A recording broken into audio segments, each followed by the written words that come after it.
हाँ जी, good evening. Last वाला topic जो अपना डेजर्ट का, एरिड डेजर्ट का जो पार्ट है वो कंप्लीट किया था हमने। क्योंकि एरिड डेजर्ट में दो भाग थे, एक विदाउट सैंड ड्यून और एक विद सैंड ड्यून। जैसे कि वैसे मेन टॉपिक तो आपका चल रहा था डेजर्ट या मरुस्थल। मरुस्थल का एक पार्ट एरिड डेजर्ट या शुष्क मरुस्थल, जिसमें दो भाग थे। एक तो वो भाग जहाँ पे ड्यून्स नहीं पाए जाते, अर्थात हमादा रीजन, बालू का स्तूप मुक्त प्रदेश। और एक वो ज्योग्राफिकल एरिया एरिड डेजर्ट में जहाँ बालू का स्तूप पाए जाते हैं। तो पाए जाते हैं वहां उसके प्रकार या टाइप्स के ऊपर अपनी बात हुई थी। तो ये जो एरिड डेजर्ट है, अगर इसको 100% माना जाए तो इसका जो चट्टानी भाग है वो लगभग 41.5% है। और जो ड्यून्स वाला एरिया है वो लगभग 58.5%, 58.5%। फिर इसका जो सेकंड पार्ट आता है डेजर्ट का, वो आता है सेमेरिड डेजर्ट, अर्ध शुष्क मरुस्थल।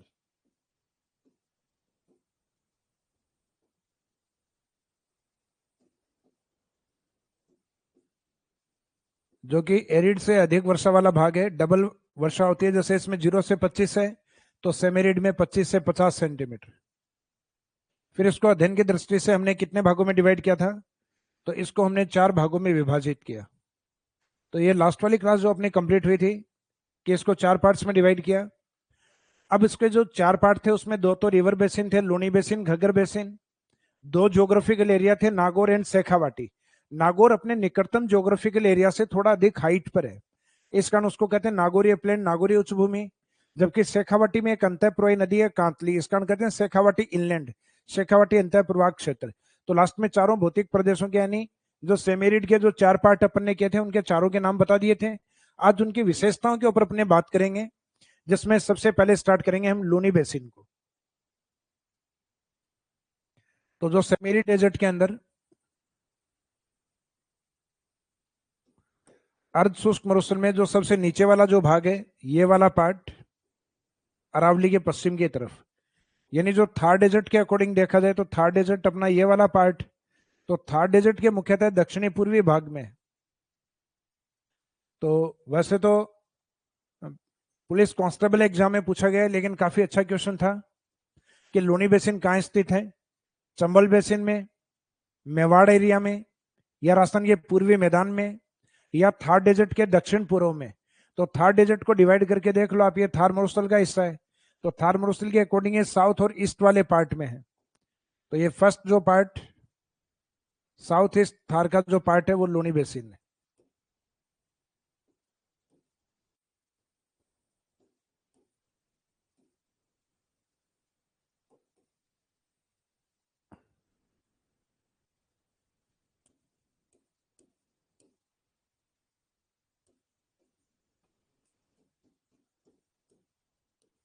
लूनी बेसिन को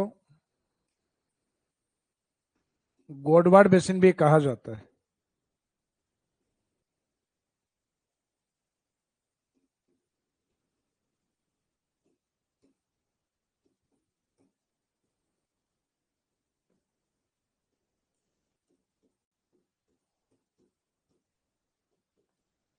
एक तो जनरली हम इसके पीछे रीजन देखें तो इस क्षेत्र में एक बोली बोली जाती है, गोडवाड़ी बोली।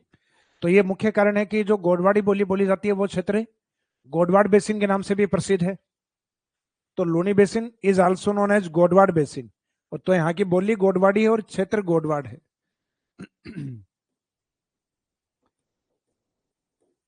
ये जो राजस्थान के निर्माण में जो हम पढ़ते हैं पेंजिया का दक्षिणी भाग, ये गोंडवाना लैंड होता है, ना कि गोडवाड़। तो गोडवाड़ शब्द अपने आप में अलग है और गोंडवाना लैंड है वो पार्ट अलग है। तो ये गलती से आप गोडवाना लैंड नहीं समझें। Luni basin is also known as Godwar basin. Luni basin को गोडवाड़ बेसिन भी कहा जाता है, जिसका विस्तार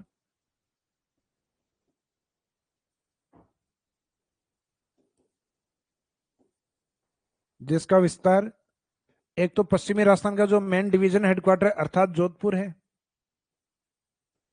उस जिले में। बीच में जोधपुर से अलग होकर एक नया संभाग बन गया था, पाली। डिस्ट्रिक्ट तो पहले से ही था लेकिन संभाग बना था। तो वैसे देखा जाए तो पश्चिमी राजस्थान के दो संभाग वाले एरिया, हालांकि वर्तमान में संभाग नहीं है, तो लेकिन दो संभाग वाला एरिया उस तरीके से याद रखो तो जोधपुर पाली, इसके अलावा बाड़मेर, और बाड़मेर से एक नया जिला बना है बाड़मेर, बाड़मेर से एक नया डिस्ट्रिक्ट बना है बालोतरा। तो बाड़मेर बालोतरा, इसके बाद में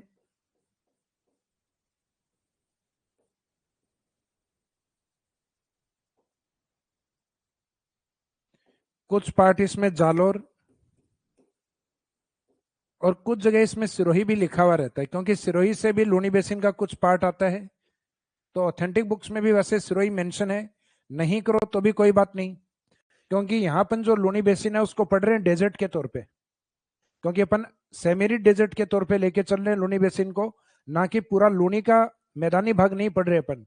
लूनी के मैदान में तो अजमेर भी काउंट होता है, नागौर भी काउंट होता है, तो हम तो उस एरिया को लेके चल रहे हैं जो कि लूनी बेसिन डेजर्ट एरिया या सेमेरिड डेजर्ट का पार्ट है। तो नागौर को तो ऑलरेडी अलग से कवर किया हुआ है, नागौरी उच्च भूमि के नाम से।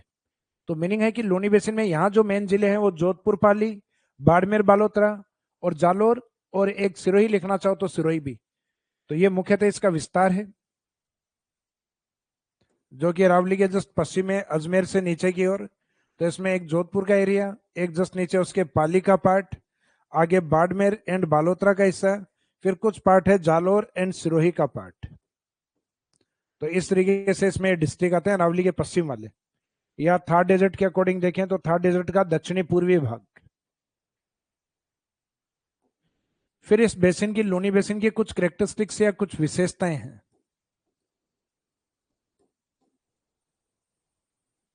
इन विशेषताओं में एक एक तो लूनी से रिलेवेंट शब्द आता है नेहड़ का रन।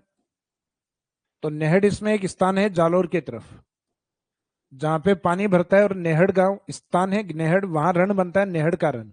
तो एक तो इसको कवर करेंगे नेहड़ रन को। एक लूनी के अंदर मुख्यतः लवणीय पादप पाए जाते हैं।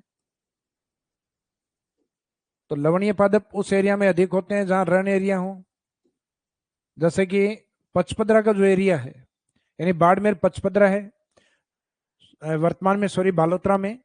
तो जो बालोतरा वाला एरिया है, पचपदरा बालोतरा, तो बालोतरा में एंट्री करने के बाद लूनी का जो पानी है वो ब्राइन वाटर होता है, खारा होता है। कारण क्योंकि बालोतरा की जो भूमि है उस पर माइकासिस चट्टाने काफी ऊपर है। माइकासिस एक तरीके की लवणीय चट्टाने होती हैं जो समुद्रों के नीचे होती हैं। तो अपना राजस्थान का पश्चिमी भाग है, ये भी क्या माना जाता है, समुद्र का हिस्सा माना जाता है, टेथिस सी का। तो यहाँ पे जो चट्टाने माइकासिस्ट यानी लवणीय चट्टाने ऊपर होती हैं, वहां नदियों का पानी, झीलों का पानी ये खारा होता है। तो इसका मीनिंग राजस्थान के पश्चिम में खारे पानी की झील इसीलिए है क्योंकि वहां भूमि पर माइकासिस चट्टाने काफी ऊपर है, तो उनकी सेलिनिटी या लवणता उस पानी में आ जाती है।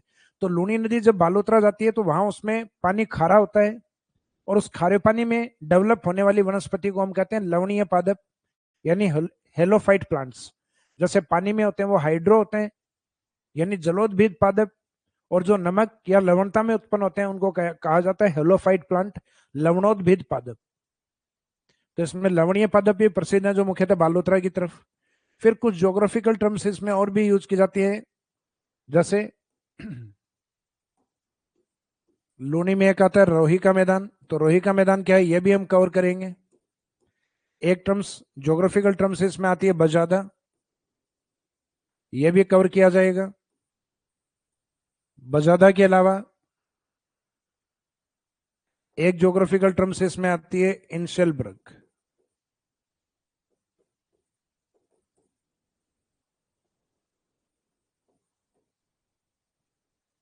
तो इस तरीके से ये कुछ विशेषताएं हैं, इन विशेषताओं को हम लोनी बेसिन में कवर करेंगे। तो नेहड़ रन क्या है, तो ये तो एक रण भूमि है, सेलाइन लैंड है। जैसे ये जो रन शब्द लगा हुआ रहता है, तो रन का मीनिंग होता है जहां नमी वाला एरिया हो, पानी वाला एरिया हो, और साथ में लवणीय हो।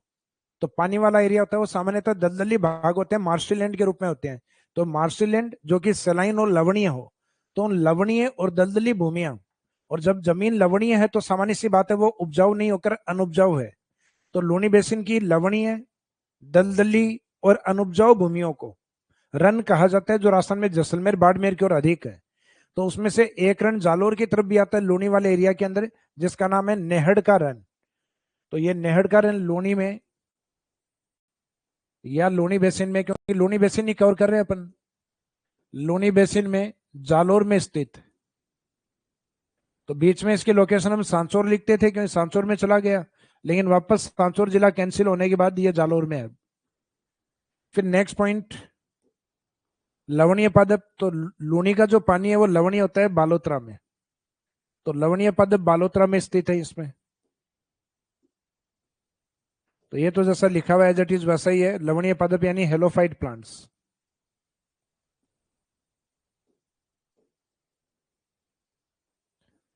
हेलोफाइट प्लांट, लवणोद्भिद पादप। नेक्स्ट है रोही मैदान। तो रोही मैदान एक कॉन्सेप्ट है, ये कॉन्सेप्ट ये है जैसे अरावली है, अरावली के पश्चिम में लूनी नदी बहती है,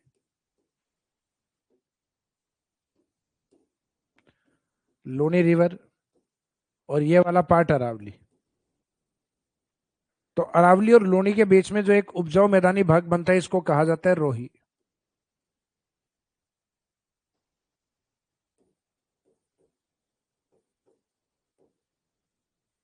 तो लूनी एवं अरावली के मध्य स्थित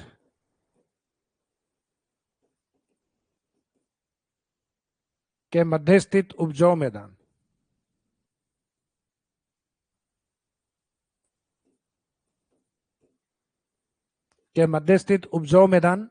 रोही कहलाता है। ये जो सब लिखा है रोही मैदान कहलाता है। ऐसा एक शब्द हालांकि अरावली के ईस्ट में जो बाणगंगा मैदान है उसके लिए भी यूज किया जाता है।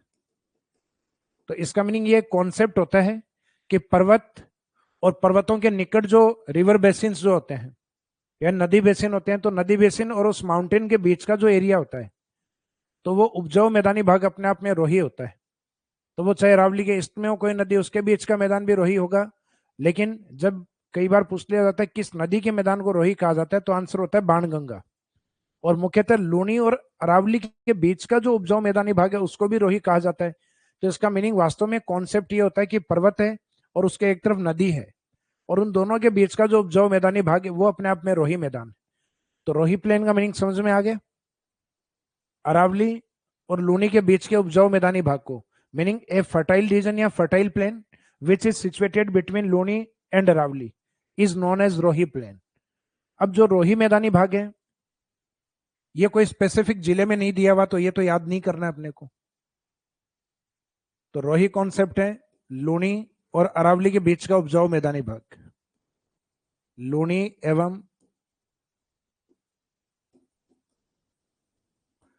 एवं अरावली के मध्य या के बीच, लूनी एवं अरावली के बीच उपजाऊ मैदानी भाग।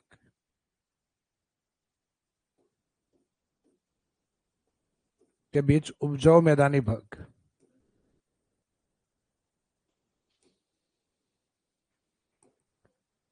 इसके बाद में एक कॉन्सेप्ट आता है बजादा। तो बजादा कॉन्सेप्ट क्या है?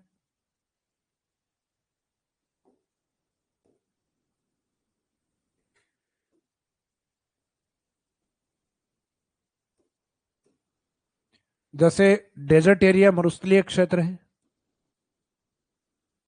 तो मरुस्थलीय क्षेत्र किस प्रकार के होते हैं? एरिड एंड सेमी एरिड, शुष्क या अर्ध शुष्क,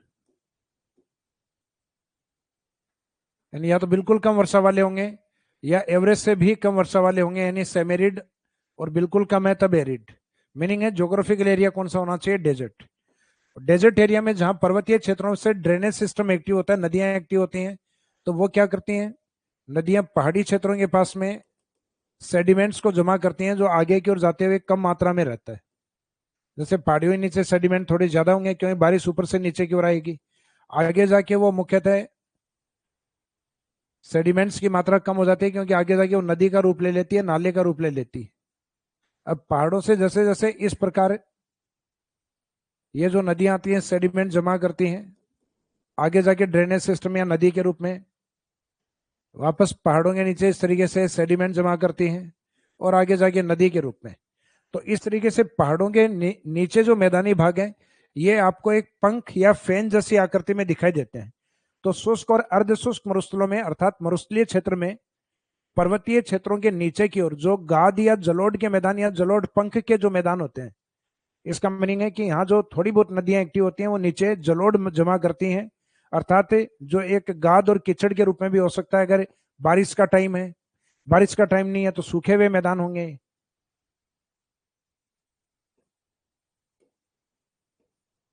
तो मरुस्थल में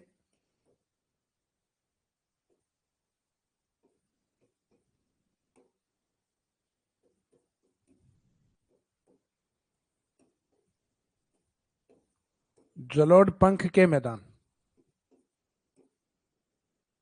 जलोढ़ पंख के मैदान बजादा कहलाते हैं। तो मीनिंग ये हुआ कि पहाड़ों के नीचे जो जलोढ़ पंख है, उन जलोढ़ पंख का जो समूह है, तो उस समूह को ही क्या बोला जाएगा, बजादा कहा जाता है। तो बजादा कॉन्सेप्ट समझ में आ गया।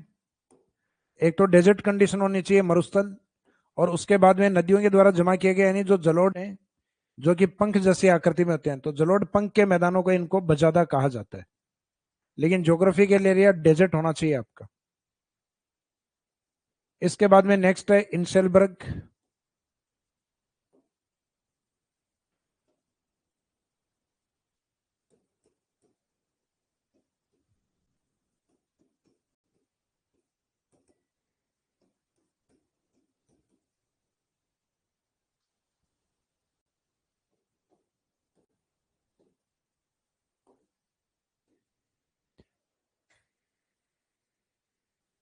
तो ये जो इंसेलबर्ग है इसका वैसे मीनिंग देखा जाए तो इसमें शब्दों का मीनिंग इंसेल और बर्ग का मीनिंग होता है मुख्यतः, एक का मीनिंग पहाड़ी है और दूसरे का मीनिंग टापू है। तो इंसेलबर्ग पहाड़ी और टापू का मीनिंग यहाँ पे ये है कि यहाँ जो पहाड़ियां हैं डेजर्ट एरिया में, मरुस्थलीय क्षेत्र में, जो अपर्दन के बाद शेष बची हुई पहाड़ियां हैं जो एज ए टापू या द्वीप के रूप में दिखाई देती हैं। जैसे अपने राजस्थान में बाड़मेर की जो पहाड़ियां हैं,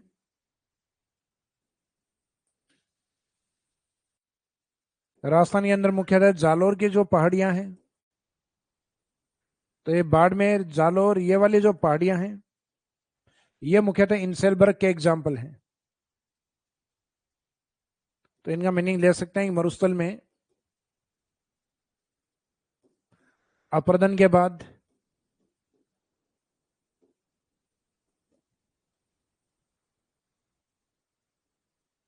मरुस्थल में इरोजन या अपरदन के बाद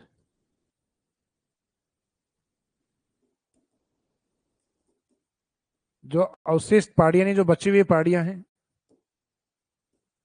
वो इंसेलबर्ग कहलाते हैं। इंसेलबर्ग कहलाते हैं। इसका मीनिंग एक तो कंडीशन होना चाहिए डेजर्ट या मरुस्थल, एक अपरदन के बाद जो शेष बची हुई पहाड़ी है वो इंसेलबर्ग कहलाती है। एग्जाम्पल बाड़मेर सिवाना के आसपास की पहाड़ियां और जालोर की पहाड़ियां, जो कहा जाता है अपरदन के बाद उन पहाड़ियों के बचे हुए भाग हैं। तो ये ज्योग्राफिकल टर्म्स होती है। इसकी खोज सबसे पहले बॉर्न हार्ट के द्वारा की गई थी, इस कारण इनको बॉर्न हार्ट शेप भी कहा जाता है। ये जिनके ज्योग्राफी सब्जेक्ट है वो इनको कवर करते हैं, मुख्यतः फिजिकल ज्योग्राफी है उसके पार्ट में। जब पवन के अपर्दन और निक्षेपणात्मक कार्य अर्थात विंड्स के वर्क्स जब अपन कवर करेंगे, पवन के जो कार्य कवर करेंगे, तो उसमें उसके अपर्दन और निक्षेपणात्मक कार्य जो होंगे, तो इंसेलबर्ग अपर्दन के बाद जो बची हुई अवशिष्ट पहाड़ियां, जो छोटी पहाड़ियां, वो अपने आप में इंसेलबर्ग है। लेकिन होना कहां से है, डेजर्ट में। तो हम डेजर्ट ही पढ़ रहे हैं अभी, इंसेलबर्ग।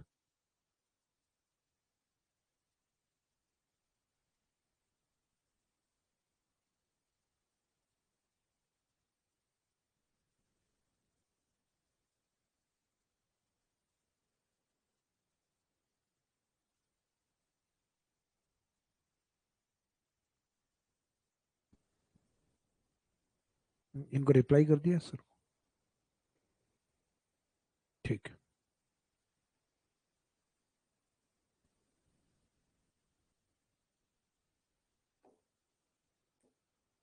तो इंसेलबर्ग क्या है समझ में आ गया। ज्योग्राफिकल टर्म्स है इंसेलबर्ग, बजादा, रोही, बाकी जो मैंने बताया था लवणीय, जो रन का एग्जाम्पल है, तो रन तो एक फैक्ट है, रटना पड़ेगा। नेहड़ कहां पर है, तो नेहड़ गांव आता है जालोर। हालांकि जालोर वाले खुद नेहड़ नहीं बोलते हैं, नेड बोलते हैं इसको, है को साइलेंट करते हुए यानी बोलते टाइम है को खा जाते हैं, खा जाने का मीनिंग है वो वोकेब में यूज नहीं करते, डायरेक्ट नेड है। जबकि लिखने में अपन नेहड लिखते हैं, तो नेहड का रंग किस एरिया में है, तो राजस्थान के सेमेरी डेजर्ट में। सेमेरी डेजर्ट के किस भाग में है, तब आंसर रहेगा लूनी बेसिन में, यानी गोडवाड़ बेसिन के अंदर।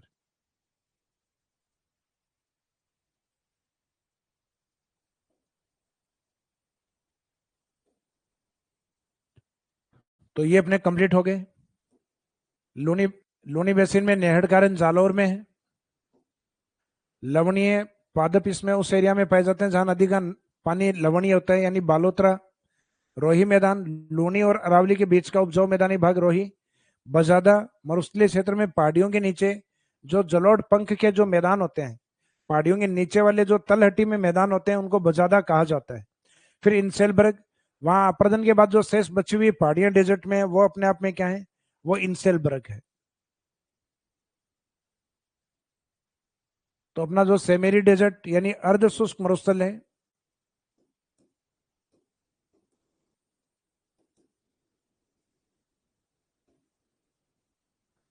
उस अर्ध शुष्क मरुस्थल का एक भाग अपना कंप्लीट हो गया है। सेमेरी डेजर्ट वाला पार्ट ये अपना कंप्लीट।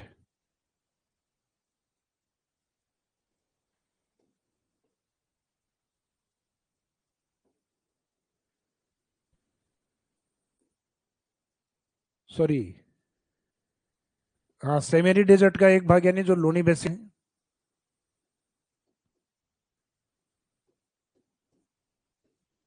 लूनी बेसिन के बाद में सेकंड कौन सा लिखवाया था आपको, जो सेकंड कल अपनी बात हुई थी, नागौरी उच्च भूमि।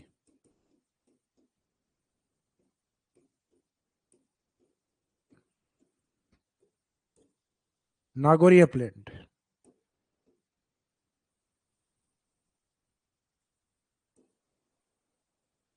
ये वाला जो एरिया है लूनी बेसिन। राजस्थान का जो मध्यवर्ती भाग है नागौरी अपलैंड, ये वाला एरिया है शेखावाटी। और ऊपर वाला जो एरिया है ये है घग्गर बेसिन। तो लूनी बेसिन वाला, यानी इनको हम सीक्वेंस में साउथ से नॉर्थ की ओर कवर कर रहे हैं, ये नागौर वाला एरिया आ गया। तो नागौरी उच्च भूमि, तो नागौरी उच्च भूमि में एक तो विस्तार पूछा जाए, तो विस्तार पूछा जाए तो विस्तार तो इसके नाम से ही पता लग रहा है अपने को, यानी नागौरी उच्च भूमि नागौर में है। और नागौर के साथ अब एक नया जिला और बन चुका है, डीडवाना कुचामन। हालांकि इसमें कुछ एक पार्शियली पार्ट आंशिक हिस्सा अजमेर का भी लिया गया है। तो इसमें हम नागौर, डीडवाना कुचामन और आंशिक अजमेर, ये कुछ भाग इसमें आंशिक अजमेर भी शामिल करते हैं। वैसे अजमेर अरावली का पार्ट है, डेजर्ट में काउंट नहीं होता है। तो नागौरी उच्च भूमि या Nagauri upland,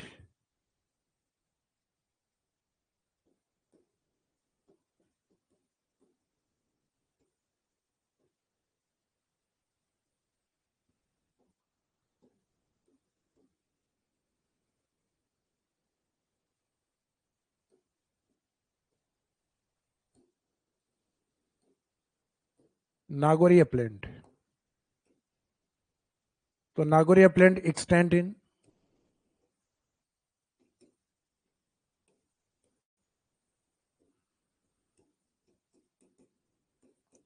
in Nagaur, Didwana Kuchaman and आंशिक अजमेर।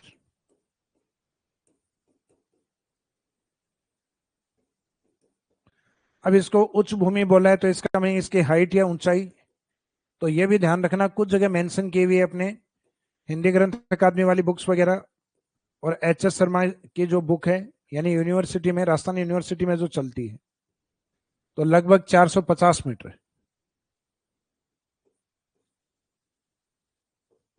ये फैक्ट भी ध्यान रखिए, क्योंकि मरुस्थल की वैसे एवरेज हाइट होती है 200 से 300 बीच में। तो इसका मीनिंग नागौरी उच्च भूमि उसका एक अपवाद है, जो लगभग एवरेज से भी ऊपर, यानी जो 200 से 300 का एवरेज होता है 250 मीटर, तो उससे भी लगभग देखें तो दो गुना के आसपास ही मानिएगा, 450 मीटर के आसपास। तो इसी कारण इसको बोलते हैं नागौरी उच्च भूमि, नागौरी अपलैंड। तो इसकी ऊंचाई 450 मीटर। फिर इसकी विशेषताएं क्या है नागौरी उच्च भूमि की, तो एक तो नागौरी उच्च भूमि में जो नागौर, डीडवाना कुचामन जो एरिया है, इस एरिया में मुख्यतः खारे पानी की झील अधिक है।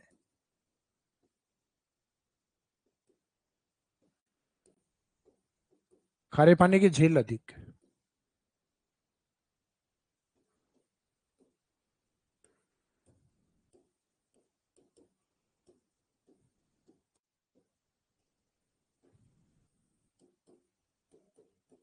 ब्राइन वाटर लेक्स हैं, ये इसमें अधिक पाई जाती है।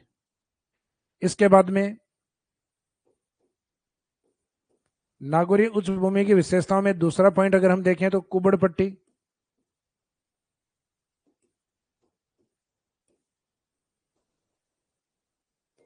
कुबड़ पट्टी या जिसको हम्प बेल्ट भी कहा जाता है, यह तो इंग्लिश में है, बाकी इसको बांका बेल्ट भी बोलते हैं।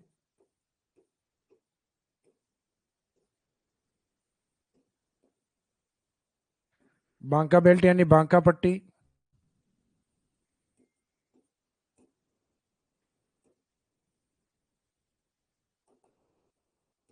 बांका पट्टी जिसमें एक तो नागौर का एरिया शामिल है, नागौर के साथ एक इसमें शामिल है अजमेर।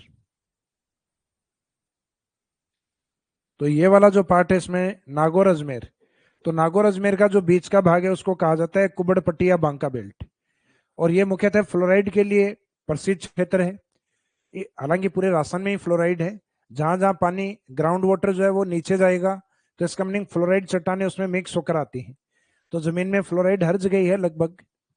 लेकिन नागौर अजमेर के बीच में एक गंभीर समस्या है, जहां फ्लोराइड की मात्रा अधिक होने के कारण लोगों में फ्लोरोसिस डिजीज है वो अधिक होती हैं, फ्लोराइड संबंधी बीमारियां अधिक होती हैं।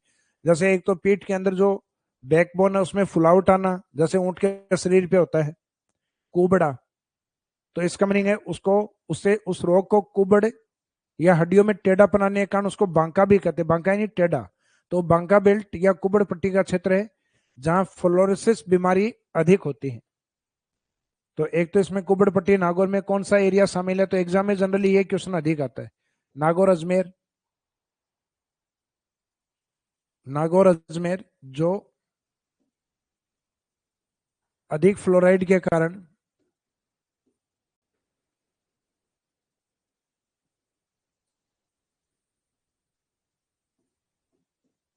जो अधिक फ्लोराइड के कारण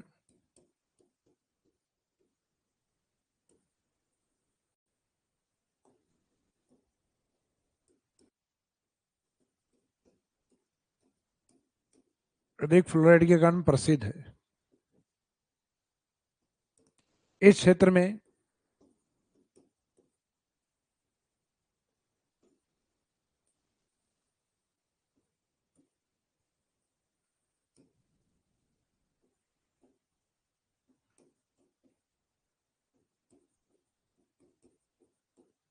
इस क्षेत्र में फ्लोरोसिस बीमारी अधिक होती है। फ्लोरोसिस बीमारी अधिक होती है।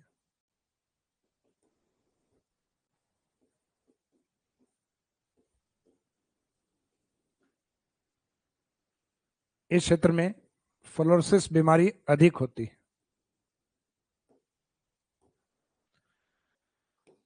तो ये इसमें ध्यान रखिएगा, अधिक फ्लोराइड के कारण प्रसिद्ध है और फ्लोरोसिस बीमारी अधिक होने के कारण जाना जाता है। तो ये वाला पार्ट कई बार एग्जाम में पूछा हुआ है कि राजस्थान में कुबड़ पट्टी बांका बेल्ट, यानी जिला इसमें ज्यादा पूछते हैं, रीजन पूछ लें कि कुबड़ पट्टी बांका बेल्ट किसके कारण है, तो अधिक फ्लोराइड के कारण। और मुख्यतः कौन सी बीमारी, तो फ्लोरोसिस बीमारी, हड्डियों का कमजोर होना, टेढ़ा आ जाना, उनमें उभार आ जाना, पायरिया जैसी समस्याएं, यानी मुख्यतः दांतों का जल्दी गिरना या झड़ना, ये सब समस्याएं कहीं ना कहीं फ्लोराइड से प्रभावित है।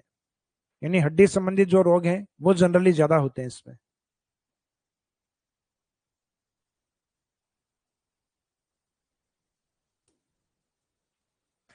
अब नागौरी उच्च भूमि का जो नॉर्थ वाला पार्ट है वो आता है शेखावाटी अंतः प्रवाह।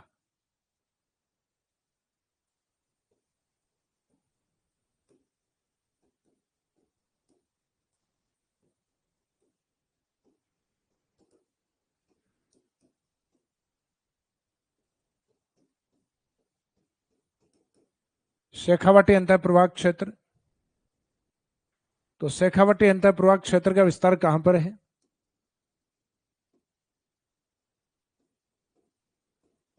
Shekhawati inland drainage region.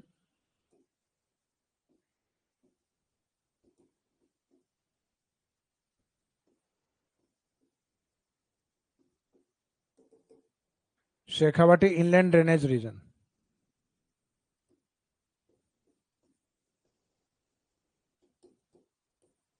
इसमें विस्तार चूरू, सीकर,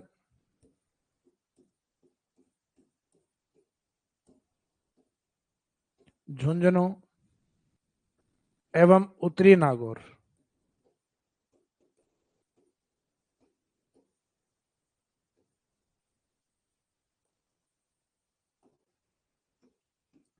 तो ये वाले पार्ट इसमें शामिल हैं, यानी कुछ भाग आंशिक इसमें नागौर का भी लिया जाता है, ये वाला पार्ट भी कवर किया जाता है।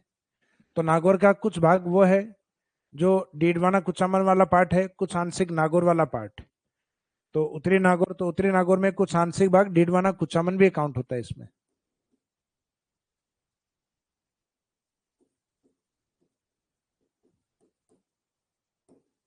डीडवाना कुचामन।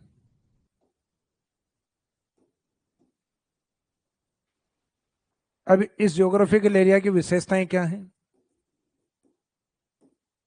तो शेखावाटी में अपने को जो ज्योग्राफिकल कैरेक्टरिस्टिक्स देखने को मिलते हैं,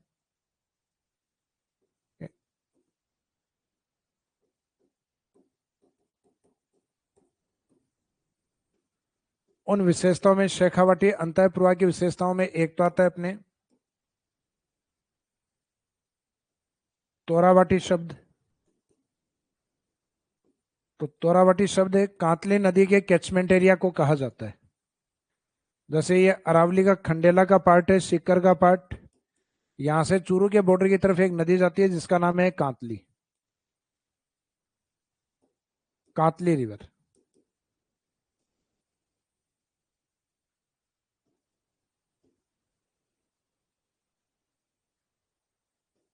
और इस कांतली नदी के किनारे पे जिस वंश ने या डायनेस्टी ने शासन किया है, उस वंश का नाम आता है तंवर डायनेस्टी, तंवर वंश। और तंवर वंश के शासन के आधार पे इस क्षेत्र को क्या बोला गया है? तोरावाटी। तो तोरावाटी का मीनिंग है कांतली नदी का अपवाह क्षेत्र। हालांकि इतना मल्टीपर्पज शब्द बन चुका है तोरावाटी, मुख्यतः जयपुर यानी ढूंढाड़ी बोली के उत्तर में बोली जाने वाली जो बोली है, क्योंकि वो ज्योग्राफिकल एरिया तोरावाटी है और वहां की बोली को भी तोरावाटी कहते हैं। जैसे लूनी बेसिन है, तो लूनी बेसिन को हम गोडवाड़ बेसिन भी कहते हैं और वहां की बोली को गोडवाड़ी कहते हैं। जैसे जयपुर को ढूंढ नदी के आधार पर ढूंढाड़ कहा जाता है और वहां की बोली को ढूंढाड़ी कहा जाता है। तो कुछ जगह बोलियों के नाम उस ज्योग्राफिकल एरिया के अकॉर्डिंग है। तो तोरावाटी वहां तंवर वंशों का एरिया है, इसका नाम तोरावाटी है और वहां की बोली का नाम भी क्या है? तोरावाटी। तो इसको हम लेते हैं catchment area of Kantli, Kantli का अपवाह क्षेत्र।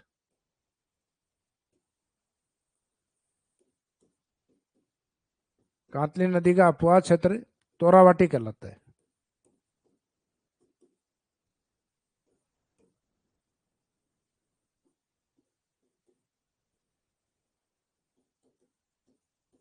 तोरावाटी कहलाता है, जिसमें प्रमुख जिले, तो इसमें शेखावाटी के सभी जिले काउंट नहीं होंगे, सिर्फ दो ही काउंट होते हैं, सीकर एवं Jhunjhunu.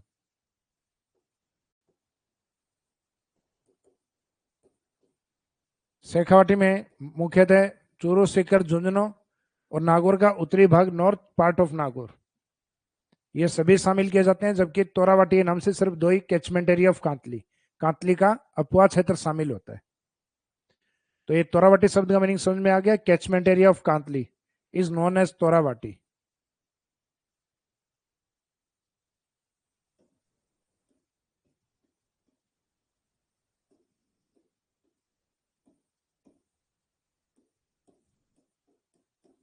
Catchment area of Kantli is known as Torawati.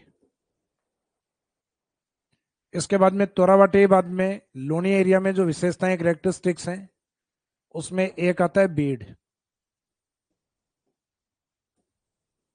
एक चंबल नदी की ओर पढ़ते हैं हम, चंबल नदी में जो पढ़ते हैं वो होते हैं बीहड़, वो अलग होते हैं। चंबल के बीहड़, बीहड़ के डाकू।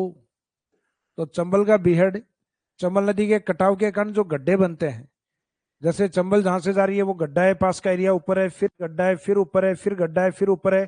तो जमीन इस तरीके से उबड़ खाबड़ या बेडलैंड के रूप में है। तो वो जो उबड़ खाबड़ या जो बैडलैंड वाली जमीन है, उस जमीन को, उबड़ खाबड़ भूमि को बीहड़ कहा जाता है। ये वाला जो पार्ट है ये अपने आप में कौन सा है? बीहड़। तो चंबल की उत्खात भूमियों को बीहड़ कहा जाता है। जबकि शेखावाटी में जो बीड शब्द है वो क्या है?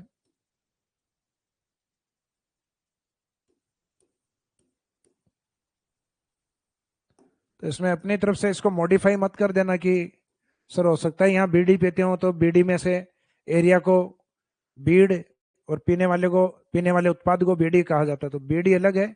जबकि बीड़ होती है पशुओं की चारागाह भूमि, यानी पास्चर लैंड या grazing land in Shekhawati region. Shekhawati में चारागाह भूमि है, वो अपने पशु चारागाह भूमि है, वो अपने आप में क्या है? बीड़। जबकि चंबल में जो उबड़ खाबड़ उत्खात भूमियां हैं, बीहड़ भूमियां, जहां मुख्यतः पहले डाकू छुपा करते थे, इस कारण चंबल के डाकू या बीहड़ के डाकू बोलते हैं। तो यहाँ बीड़ का मीनिंग होगा शेखावाटी में चारागाह है भूमि।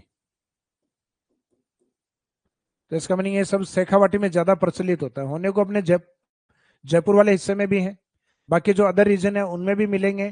तो चारागाह भूमियां लगभग सभी जिलों में मिलती है, लेकिन ये शब्द मुख्यतः शेखावाटी में ज्यादा प्रचलित है। तो शेखावाटी की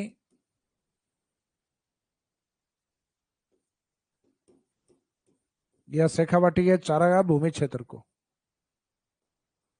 शेखावाटी की चारागाह भूमि को बीड़ कहा जाता है।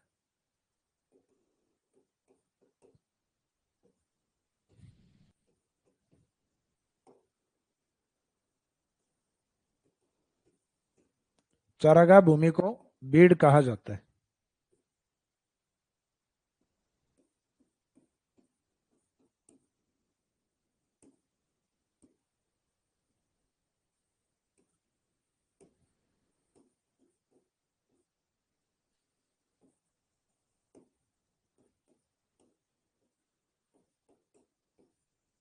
इसका मीनिंग है पाश्चर लैंड ऑफ शेखावाटी, यानी शेखावाटी चारागाह भूमि बीड़ कहलाती है। अब इसके कुछ एग्जाम्पल अगर लिखना चाहें तो झुंझुनू के अंदर एक बीड़ आता है। जैसे अपन झुंझुनू से और बगड़ की तरफ चलते हैं, बगड़ एक जगह है वहां, बगड़ या खेतड़ी की ओर, तो बगड़ है, वहां एक बीड़ आता है झुंझुनू बगड़ का बीड़। जैसे कभी आप जयपुर से बीकानेर जाएं तो बीच में आता है सीकर, और सीकर में एक स्थान है फतेहपुर, जो जनरली आप सर्दियों में खूब सुनते हैं। क्या फतेहपुर का टेम्परेचर -2 डिग्री, आज फतेहपुर का टेम्परेचर 0 डिग्री। तो मुख्यतः जहाँ के शेखावाटी की ओर चूरू और फतेहपुर के जो टेम्परेचर होते हैं वो बहुत जल्दी नीचे आते हैं। तो वो फतेहपुर जो एरिया है वो फतेहपुर बीड़ के लिए भी प्रसिद्ध है। और ये बीड़ भूमियां होती हैं, इनमें कुछ वन्य जीव या जंगली जीव भी पाए जाते हैं, जैसे रोज, रोज जिनको रोजड़े भी कहा जाता है, यानी नीलगाय। तो बीड़ के कुछ एग्जाम्पल अगर लिखना चाहो तो आप इसमें साथ में एग्जाम्पल मेंशन कर सकते हो। एग्जाम्पल बगड़ बीड़ झुंझुनू,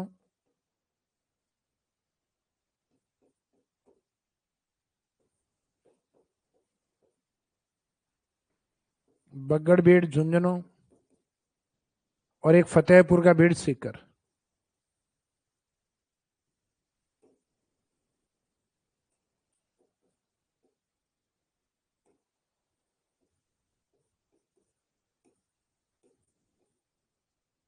नेक्स्ट है फतेहपुर का बीड़ सीकर।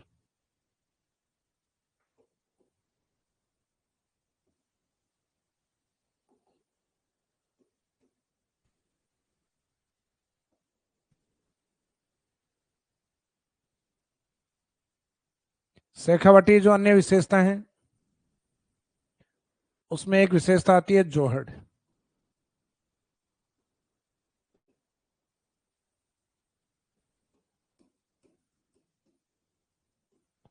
जोहड़ तो शेखावाटी के अंदर जो ग्रामीण क्षेत्र या जो गांव होते हैं उनका पानी बहते हुए और एक निम्न भूमि पर यानी एक गड्ढे की ओर जाके इकट्ठा होता है, और ये गड्ढा थोड़ी चिकनी मिट्टी का बना होता है, तो इसमें पानी लंबे टाइम तक स्टे करता है। मुख्यतः डोमेस्टिक यूज के लिए, घरेलू कार्य जैसे पेयजल के अलावा पशुओं को पिलाने, घर को साफ करने, तो इनके लिए पहले ग्रामीण क्षेत्रों में यहाँ के पानी को यूज किया जाता। तो ये एक तरीके से पानी के अस्थायी कुएं थे। अस्थायी का मीनिंग बारिश के टाइम तो इनमें पानी भरा होता और उसके 2 4 5 महीने बाद इनका पानी सूख जाता। तो इस कारण इनको कहते हैं टेम्परेरी वेल्स। तो यानी अस्थायी कुएं। एक होता है स्थायी कुआं, जो जमीन में अपन ड्रिलिंग करके या जमीन को खोद के जमीन के पानी को निकालते हैं और जमीन के पानी को प्रत्यक्ष रूप से देख पाते हैं। तो प्रत्यक्ष रूप से देख पाए, ये होता है कुआं। और जो पानी के ये कच्चे कुएं बने होते हैं, इसको कहते हैं जोहड़। तो शेखावाटी में पानी के कच्चे कुएं।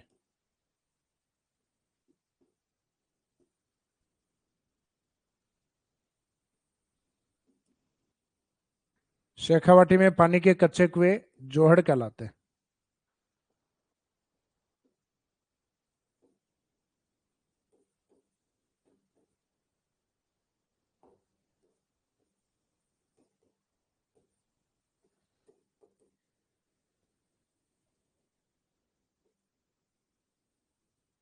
तो इसमें रो वेल्स होते हैं, row wells of water in Shekhawati reason.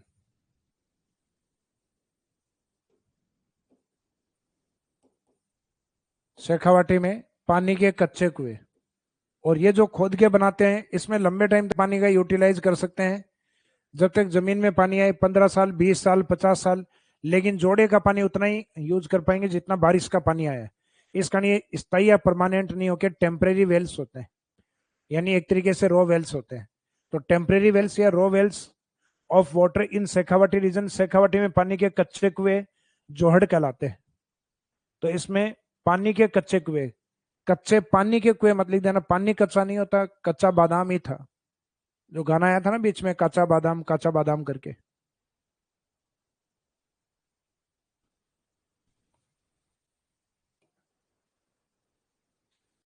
अब ये जो शब्द आपको बताया जोहड़, ये आगे हम एक टॉपिक पढ़ते हैं जनरली अपने सिलेबस में, आजकल ज्यादातर एग्जाम में जोड़ दिया है। तो जोहड़ जल संरक्षण की एक पद्धति भी होती है, एक तकनीक भी होती है।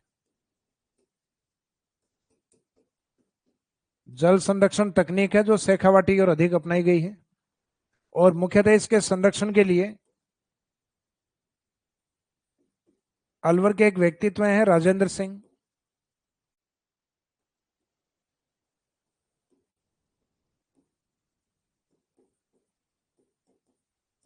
इन्होंने काफी बेहतरीन काम किए। गांव गांव जाके इन्होंने जोहड़ों को वापस संरक्षण और रिवाइवल या पुनर्जीवित करने का प्रयास किया है।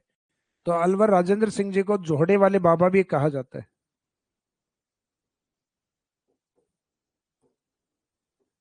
जोड़े वाले बाबा।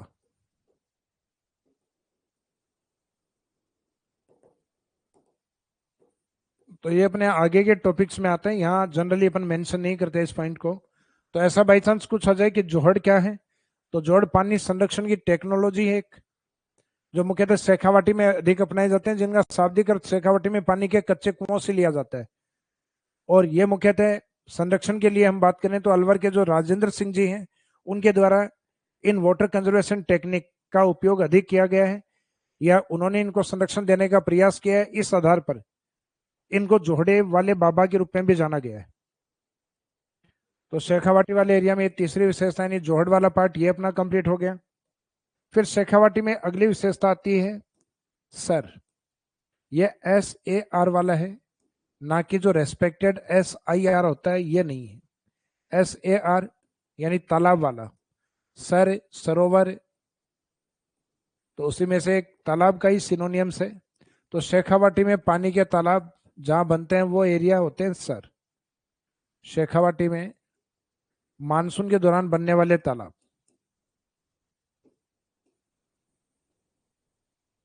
मानसून के दौरान बनने वाले तालाब।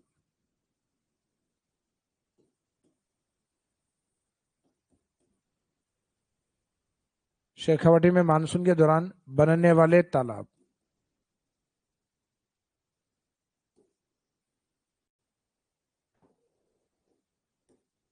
तो ये कीवर्ड याद रखिए, इनको जनरली अपन टैंक,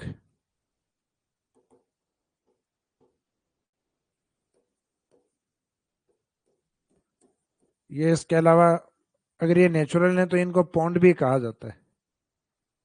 तो टैंक या पॉन्ड।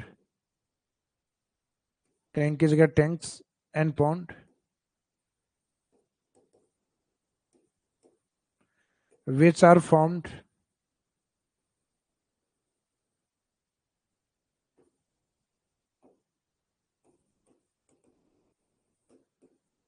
during monsoon season,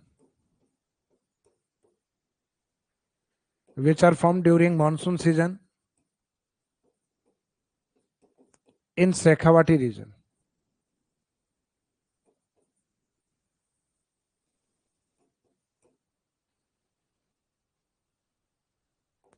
इन शेखावाटी रीजन। तो शेखावाटी में मुख्यतः मानसून के दौरान जो तालाब बनते हैं उन तालाबों को हम क्या बोलते हैं सर? अब शेखावाटी से बीकानेर की ओर जाइए, अधिकांश जो गांव हैं उन गांवों के नाम क्या एक टाइटल यूज होता है सर। तो कारण यही होता है उन गांवों के अंदर मानसून के दौरान कहीं ना कहीं तालाब बनते हैं, इस कारण क्या के टाइटल सर यूज किया जाता है। जैसे झुंझुनू के आसपास ऐसे कुछ हैं, कुछ चूरू के निकट हैं, जैसे जेजू सर झुंझुनू के अंदर, राणा सर, सीत सर। चूरू की तरफ जाओगे तो एक प्रसिद्ध जगह आती है जिसका नाम है सालासर, और आगे बीकानेर की ओर जाओगे तो हरकासर वगैरह, जामसर, लूणकरण सर। तो ये ज्यादातर इस एरिया में आप देखोगे तो लगभग 30 से 40% स्थानों के नाम के आगे सर लगा हुआ है। तो शेखावाटी से लेके बीकानेर तक के टच वाला जो एरिया आता है, यानी एरिड डेजर्ट के आसपास तक का जो एरिया है, उसमें ये सर शब्द यूज है क्योंकि वहां मानसून के दौरान तालाब बनते हैं। तो सर का शाब्दिक मीनिंग आपको शेखावाटी में मानसून के दौरान बनने वाले तालाब से लेना है। जबकि जोड़ क्या होते हैं? तो जोड़ एक तरीके से पानी के कच्चे कुएं होते हैं। इसका मीनिंग टेम्परेरी या row wells of water in Shekhawati region is known as johad. इसके बाद में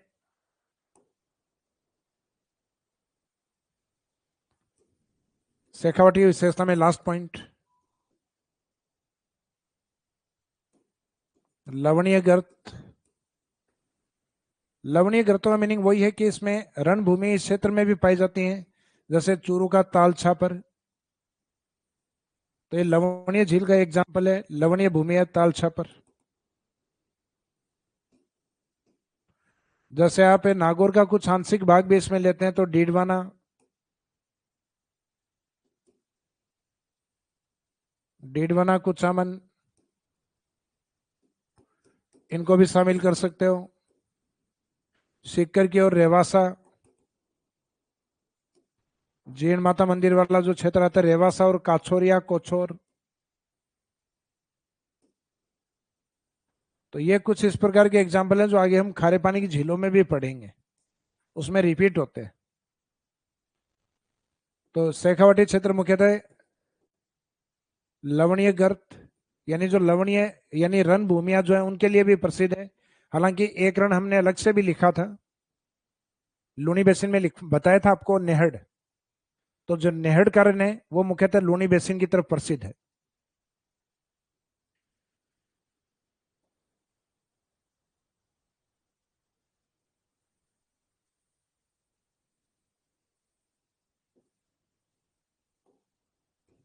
तो ये वाला जो शेखावाटी वाला जो पार्ट है, लूनी बेसिन, नागौरी उच्चभूमि, उसके बाद में नंबर 3 पे था। अब इसके उत्तर में इसका जो लास्ट पार्ट है घग्गर बेसिन, यानी सेमेरी डेजर्ट का घग्गर बेसिन राजस्थान का उत्तरी भाग है।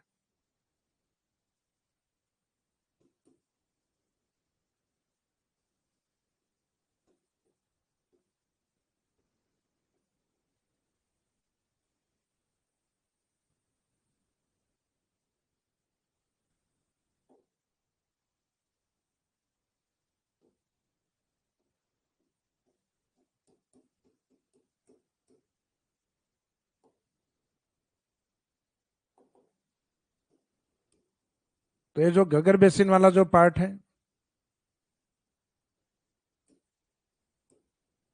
उसका विस्तार गंगानगर हनुमानगढ़ में है। राजस्थान वाले ऊपर वाले दोनों जी और एच लेंगे, गंगानगर हनुमानगढ़। पूरा नाम लिखें तो श्री गंगानगर एंड हनुमानगढ़। तो Ghaggar basin is extend in Shri Ganganagar and Hanumangarh, ये गंगानगर हनुमानगढ़ में विस्तृत है। फिर इसमें कुछ विशेषताएं हैं अपने। उन विशेषताओं में एक तो आता है नाली और पाट। जब ये नदी राजस्थान में एंट्री करती है तो गड्ढे बनाती है, तो ड्रेनेज सिस्टम के द्वारा बने हुए जो गड्ढे हैं ये अपने आप में नाली या अवनाली का प्रदन, तो यहाँ जो गड्ढे बनते हैं उनको बोला गया नाली। तो इस नदी के कैचमेंट एरिया को भी वहां नाली, और नाली के पास वाले एरिया को कहते हैं पाट या किनारा। तो यहाँ यूज किया गया पाट। हालांकि पाट भी राजस्थान में एक मल्टीपर्पज शब्द है, बहुत सारी जगह यूज किया जाता है। जैसे ग्रामीण क्षेत्रों में जो चाकी होती है जिससे अनाज को पीसते हैं उसके भी पाट होते हैं, और किसी के किनारे बैठे हो तो किनारे को भी हम पाट कहते हैं, पाट या किनारा। तो यहाँ घग्गर के किनारे से है कि जैसे घग्गर जो कटाव करती है वो तो गड्ढे बनाएगी नाली, और उसके पास वाले एरिया को क्या कहेंगे, पाट। तो घग्गर के अपवाद क्षेत्र को नाली और पाट कहा जाता है। मुख्यतः किस क्षेत्र में, हनुमानगढ़। तो इसके विशेषताओं में हम लिखेंगे सबसे पहले नाली या पाट। नाली या पाट।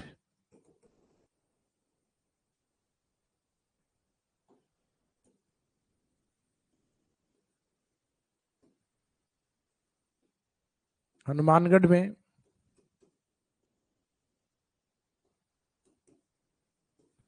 घग्गर के अपवाद क्षेत्र को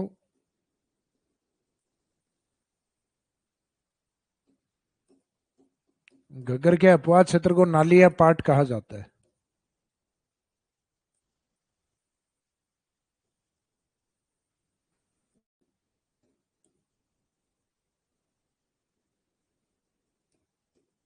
घग्गर के अपवाद क्षेत्र को नाली या पाट कहा जाता है। अब इसके निकट एक शिप ब्रीड या भेड़ की नस्ल भी पाली जाती है। जो शिप ब्रीड या भेड़ की नस्ल है उसको भी यही नाम दिया जाता है, नाली। हालांकि उसमें पाट यूज नहीं होता।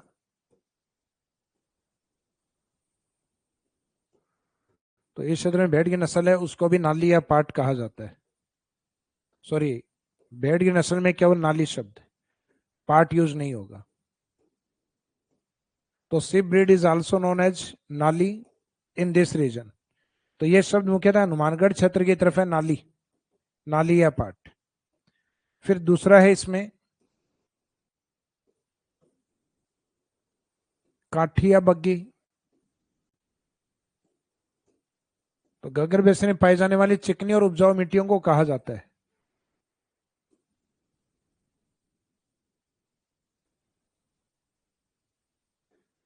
काठी और बग्गी।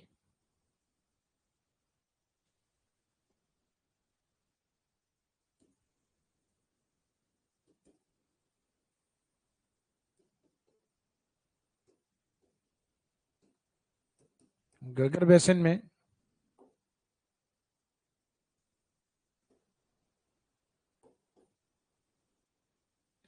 पाई जाने वाली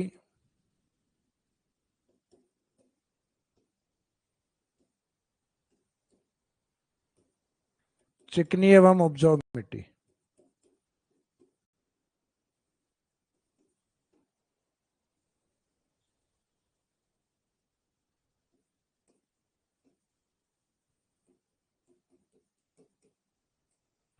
पाई जाने वाली चिकनी एवं उपजाऊ मिट्टी को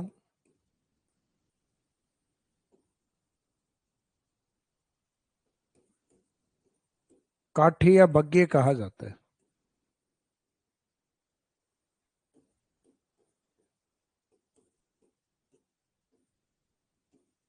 पाई जाने वाली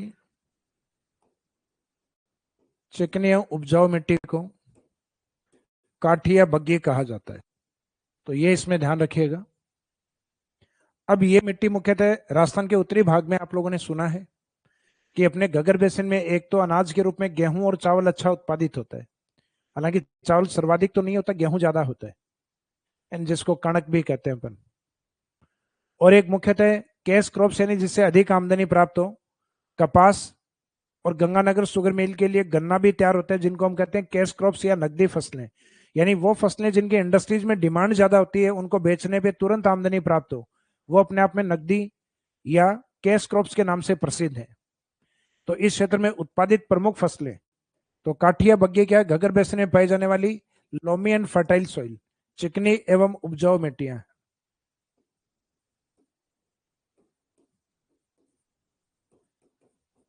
तो loamy and fertile soil of Ghaggar basin is known as काठी और बग्गी। अब इसमें उत्पादित प्रमुख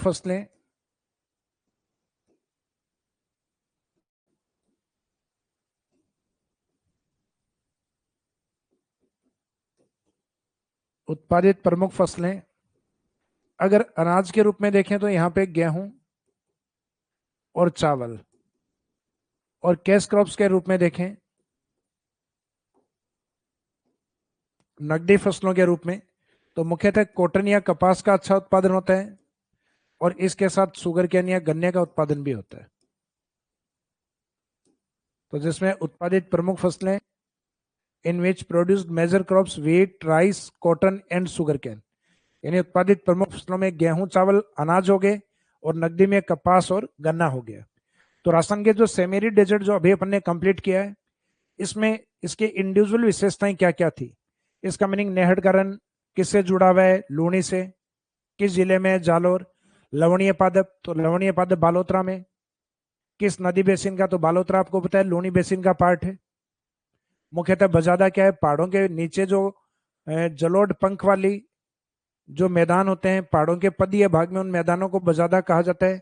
यानी जलोढ़ पंख के बहुत सारे मैदानों का जो दलदली या मुख्यतः कीचड़ वाली भूमियां होती हैं वो बजादा है। और डेजर्ट एरिया में जो पहाड़ियां अपर्दन के बाद शेष बच गई वो इंसेलबर्ग है, जैसे जालोर बाड़मेर की पहाड़ियां। जैसे हम कुबड़ पट्टी की बात करते हैं, नागौर अजमेर फ्लोराइड का एरिया है। लवणीय झील भी मुख्यतः डीडवाना, कुचामन और नागौर में अधिक है, लेकिन मीठे पानी की झील मुख्यतः डेजर्ट की तरफ ज्यादा नहीं होकर अरावली में ज्यादा है। उसका बेस्ट एग्जाम्पल आपको ध्यान है उदयपुर, जिसको हम राजस्थान में लेक सिटी का टाइटल भी देते हैं। जैसे पिंक सिटी हमारे जयपुर है, वैसे हमारी लेक सिटी उदयपुर है। लेकिन खारे पानी की झीलों की बात है तब आंसर रहेगा डेजर्ट का नागौर वाला एरिया, जो उच्च भूमि अर्थात लगभग 450 मीटर हाइट पर है। और एक शेखावाटी अंतःप्रवाह, तो शेखावाटी अंतःप्रवाह किसके कारण, कांतली के कारण। तो catchment area of Kantli is known as Torawati.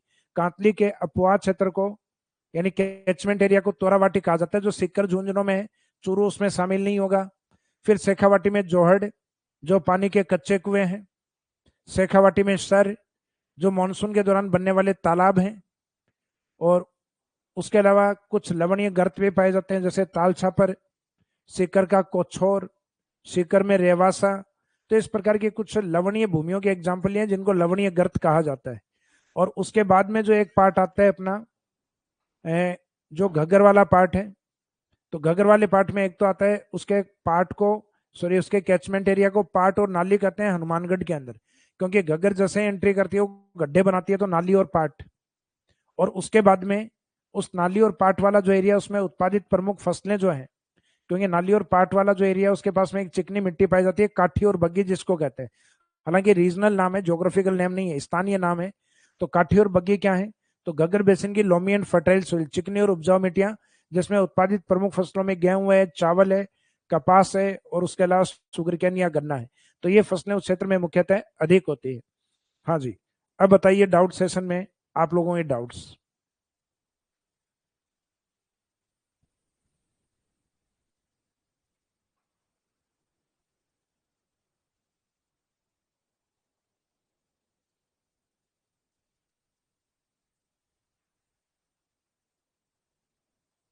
तो टॉपिक जो सेमेरी डेजर्ट करवाया, तो सेमेरी डेजर्ट है, उससे रिलेवेंट आप लोगों के जो भी डाउट्स हैं पूछ सकते हैं।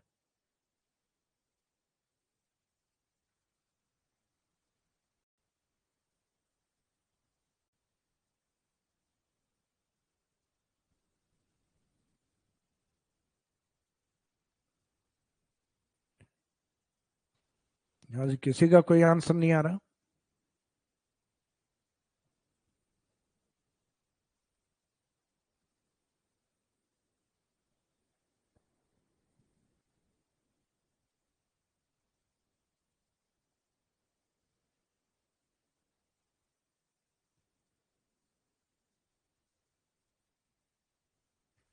बीड़ और बीहड़ सेम है या अलग अलग है? अलग अलग होते हैं। एक तो चारागाह भूमियां होती हैं, और चंबल के जो उबड़ खाबड़ मैदान होते हैं उनको बीहड़ कहते हैं। यानी एक तो ग्रेजिंग लैंड है, और एक दूसरा बेड लैंड यानी उत्खात भूमि, उबड़ खाबड़ भूमि। तो चंबल वाली उबड़ खाबड़ भूमियां हैं, जहां मुख्यतः डाकू शरण लिया करते, पुलिस के आसानी से पकड़ में नहीं आते। मूवी भी बनी हुई है बीहड़ एरिया के ऊपर, जैसे एक अपने जो राजस्थान के एक्टर हैं उसमें एक सुशांत, जो सुशांत राजपूत हैं उनके ऊपर सोन चिड़ैया करके, और एक पान सिंह तोमर।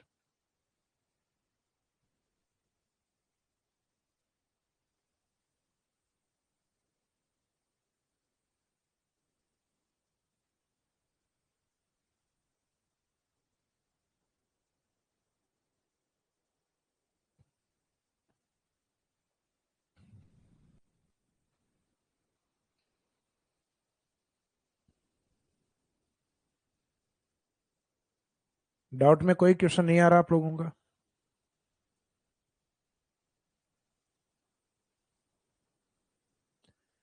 तो मेरे हिसाब से डाउट नहीं है। एक बीड़ और बीहड़ वाला था। तो बीड़ चारागाह भूमि शेखावाटी, और बीहड़ चंबल क्षेत्र उत्खात भूमि या बैडलैंड एरियाज।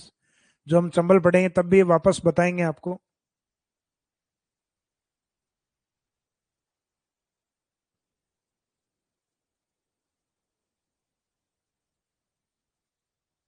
तो चलो आपकी इस वाली क्लास का टाइम पीरियड बढ़ा दिया जाए।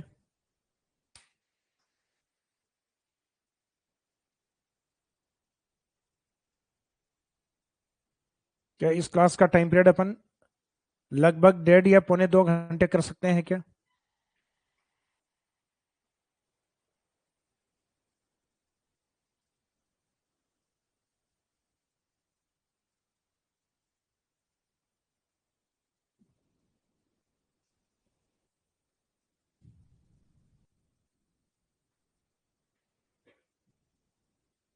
तो चलो, अभी तो आप कल क्लास के बीच में पूछूंगा तो हो सकता है शायद आप ऑफलाइन चले गए हों, या मेरे को लग रहा है कि 1 घंटे में ही आप जवाब दे दिया लगता है आप लोगों ने। अच्छा, कुछ स्टूडेंट्स हैं जिनकी तरफ से रिप्लाई आया कि जी सर टाइम को बढ़ा दीजिए। तो बिल्कुल टाइम को बढ़ा दिया जाएगा। मंडे से हम अपना जो टाइम पीरियड है लगभग 1.5 से 1.25 घंटे के आसपास, यानी अप्रोक्सीमेट कोशिश करेंगे 2 घंटे के आसपास ले जाया जाए।